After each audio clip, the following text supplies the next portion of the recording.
Yora Cash. Wagura inka, wagura inzu, wagura imodoka. Yora turacyari muri Airtel Tigo Yora Cash. Ahangaha turi i Nyabugogo aho tuje guhura n'abantu batomboye amafaranga yabo muri Yora Cash. Uyu munsi turi kumwe n'undi mutegarugori.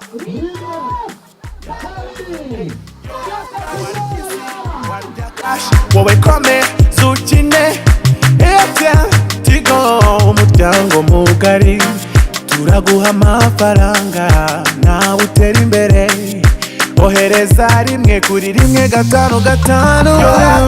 Wagura inka, wagura inzu, wagura imodoka. Yora Cash.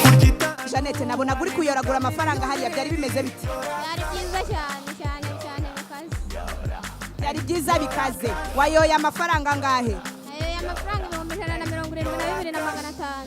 None se ko numvise ngo iyo baguhamagaye gusa harandi ubu ufite angana iki?